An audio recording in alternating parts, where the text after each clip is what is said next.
What is up, guys? Nintenjoel here once again, and I got a cool video for you guys. I really like RPGs, role-playing games. If you guys aren't familiar with role-playing games or what RPGs are, you're probably on the wrong channel. But a lot of people really love, you know, the old Dragon Warrior games and, you know, Final Fantasy, you know, the staples. Some could even argue these days that there are new staples in the genre, like the Tales of series and, oh geez, there's so many. There's so many series. Trails of Cold Steel. There's so many series now that are getting a lot of attention, but there's still RPG series out there and specific games that are not really talked about much that are absolutely, they're gems. They're hidden. They are the definition of hidden gems, in my opinion. A couple of these have gotten a little bit of attention back and forth through time. One of them got a re-release. Well, actually, two of them got re-releases. If you guys are curious what we're listening to, I know some of you guys like when I have the metal in the background. I always get a question, what were you listening to? This is Ulcerate from New Zealand, and this is the Vermis album. Really cool stuff. One of my favorite drummers in the entire genre, Jamie St. Marat, is a beast. He is a monster. He's such a good drummer. He's actually got some really cool drum tracking videos on YouTube that you could check out. Just type in Ulcerate drum tracks and they'll come up. Really cool to see him at work, especially because that's actually the footage of him playing when he was playing for the albums. Anyways, if you like metal, there you go. If you don't like metal, sorry. Probably shouldn't be here either. So the first game I'm going to talk about is definitely a hidden gem. I don't know why nobody talks about Front Mission. And I mean, like, none of my friends play Front Mission that I know of. I don't see many videos on it. Got enough love that it got re-released. But yeah, Front Mission started out on the Super Famicom, obviously the Japanese Super Nintendo. Maybe not, obviously. Maybe you don't know that, so I shouldn't assume. But it is a tactical or strategy type RPG. It's at an isometric view, an above view that's isometric. And you have these mechs that you pilot, and they're called Wanzers, and they are big giant mechs that you are piloting, and you have a few of them, and you can upgrade everything on these things. I mean, they have like shoulder cannons, they have missile launchers, you can upgrade their legs for how far you can move, how fast you can move, you can upgrade their arms, you can upgrade their CPUs. I mean, you can upgrade everything. If you like item management, or if you like customization, Front Mission is definitely your thing, especially if you like tactical or strategy RPGs. Hey, that's a good question. Never really looked that up. Go ahead and comment. What's the difference between a tactical RPG and a strategy RPG? I think these fall under strategy RPGs. But anyways, maybe it's different, like the way that like Ogre Battle is different from the other ones. I don't know. But anywho, giant mechs, customization. There's like an arena that you can fight in also, so you can gain experience. And it's just a lot of fun. Intriguing story, really cool graphics. It's futuristic. It's just awesome. And if you did not know, there's a remake. Not really a remake. This is the same game, slightly improved graphics. There's another mission on here. There's definitely things added graphically in here that make it look a lot better. And I think there's more Wanzers in this too, so there's actually more mechs. So yeah, the Front Mission on DS is actually the way to play it. But I'm such a huge fan, I actually even have a reproduction card of it too. This is how I beat it the first time, so there's that. But Front Mission, definitely an amazing game. Is there anybody out there that plays Front Mission?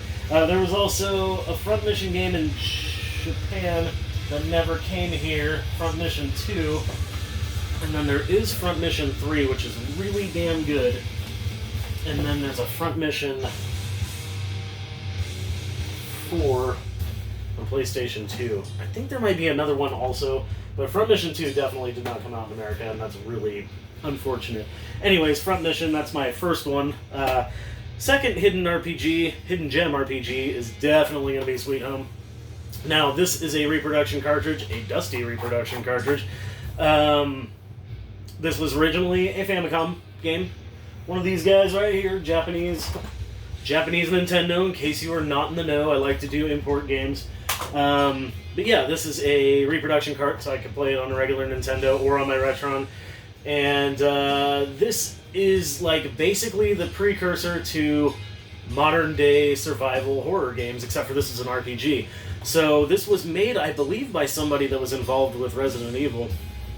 Man, it might even be the same dude that made it. But Sweet Home is an above-view RPG that takes place in a mansion, and you have 5 characters, each with a tool. One person's got a vacuum, one person's got a key, one person's got a torch, one person's got, like, a medical kit, and then one person's got a camera. I can't believe I remembered all that. And you have to go through this mansion, uncover these, like, giant paintings, and photograph them, and you start getting parts of this story, and it is a crazy horror story that you would not believe was like 8-bit. When you're playing it, you get sucked in real quick, and it's genuinely a creepy game. Even for an 8-bit game, it's genuinely creepy. It's got a crazy dark story, and it's something Nintendo definitely would not have released here in the United States, and they didn't. Nintendo of America had censorships that didn't exist in Japan. So Sweet Home kind of got swept under the rug. It is a cult classic now. You can get reproduction carts of it. There's an English translation for it, so if you can find a ROM, you can also play that if you have a way to emulate games. But Sweet Home is absolutely one of my favorite 8-bit games of all time, and I didn't know about it until 5 or 6 years ago, whenever it was that I beat it. And it's fantastic. Okay. So this is another RPG hidden gem. I guess this would be number 3. This is not so much a retro game, though. It's been around for a while. This is Ys Origin. This has been around for a while, but it was around on PS Vita first, and only PS Vita for a long time. And not everybody owns a Vita. Not everybody wants to play a Vita. And this is the Ys Origins from Limited Run. Comes with like a a little fold-out, like, poster type thing. And then, of course, it's got the limited run card, which is cool. So, it was originally just on Vita, and then it finally got released on PS4. That's the copy I got for, like, $50, like, not even that long ago, actually, and I loved it. I thought it was such a great game. And then, I beat the game, and, like, 2 weeks later, it got announced that it was coming out on Switch, and I was like, man, I would have bought that on Switch if I would have known that. I wouldn't have bought it on PS4. I would rather have the option of playing it handheld, because this is exactly the kind of game that I would play handheld. This is a dungeon crawling hack and slash from a top-down perspective. You are in this giant tower the entire part of the game. You do not go outside in this game, just so you know. If you don't like claustrophobic type games, maybe don't play Ys Origin. But yeah, you're just in this tower this entire time, and you are trying to reach the top. I'm not going to give away the story. And it's hack and slash, melee, magic shooting, light enemies on fire kind of game, and it is a ton of fun. You collect little jewels, and that helps you with increasing your power. There's certain powers that you can increase with the amount of jewels that you collect. And on top of that, you gain experience and you do all the standard RPG things. And you get several different weapons and several different magics. And what's really cool about this game is you start the game with... just go ahead and fold this out so you can even see who I'm talking about. You start the game with Utica, the girl, and then when you beat that, you can play with this guy. And then after you beat that, there is a third character that you can play, and I'm not going to give that away either. But that's, I'm not going to give away who it is, but that's really freaking cool. So I'm actually going through that game for the second time now. But the first time was absolute magic. It's so much fun. The boss fights are really fun and imaginative. Just the hack and slash combat is fast, it's furious. Enemies are coming at you from all over. It's really fun. Lots of platforming and jumping and some puzzle solving. It's a good game, and you just have to slowly, floor by floor. And of course, every floor's got a boss, and like floor by floor, you got to get up to this tower. And it's a lot of fun. Definitely a hidden gem. Maybe not so hidden anymore. The Ys games are starting to become an RPG staple. But Ys Origins, or Origin, seems to slip through the cracks because, again, this was not available for the longest time except for on Vita, and not everybody has a Vita. Okay, number 4, and not even arguably, arguably, probably my favorite game out of these 5, Radiant Historia for DS. Now, this game got enough attention that it did release a remaster, kind of a remake on 3DS that had new stuff and slightly upgraded graphics, I believe. I actually don't know the difference too much. I plan on getting the 3DS version because I love this game so much. Been thinking about playing it again. This game is very...